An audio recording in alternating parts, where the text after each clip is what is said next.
right to it. And we're going to begin with something you just touched on, Representative Edelblut. As you all know, Republican voters here in New Hampshire made it very known that in the First in the Nation primary that political resumes don't matter. In fact, it could be argued that ties to the establishment could be viewed as a liability rather than a benefit.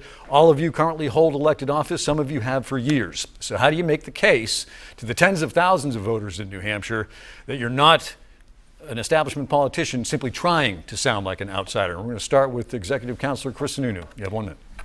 Thank you, Josh.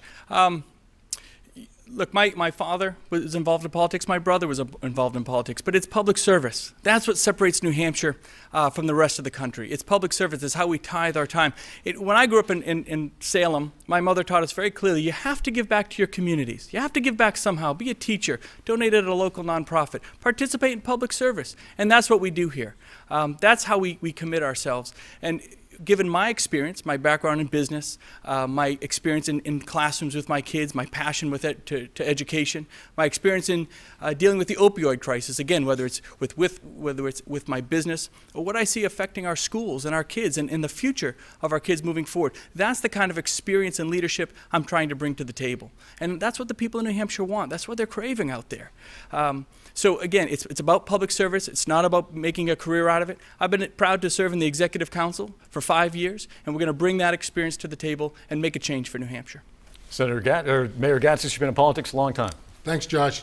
I can tell you that when I see people at different events, and I go to an awful lot of events, they're just amazed at how many times they see me at different things, whether it's a Little League game, whether it's at a school event, whether it's at a choir practice.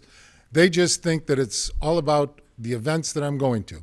And I can tell you that I'm proud to be going to those events because it makes a big difference in those folks' lives.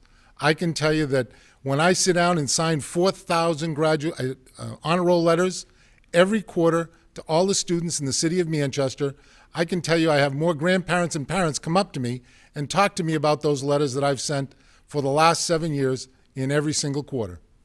Senator Forster? You know, 6 years ago when I decided to run for the Senate, it was to be a voice for my communities, and I'm proud to say that's exactly what I've been in my time served. One of the first votes I cast, 23-1, and I was that one vote against Democrats and Republicans on a piece of legislation that I had heard would hurt my communities. I also fought the establishment when it came to protecting private property rights. I went toe-to-toe with the establishment. I fought the energy lobbyists on the issue of private property. So I have a history and a record of standing up and standing for the people of New Hampshire, and I think that's what we need in the corner office. And Representative Edelblut, same question to you. So this is an easy question, Josh, because I am not a career politician. I have been in office for 1.5 years, long enough to know what the problems are, but not so long as to become one of them.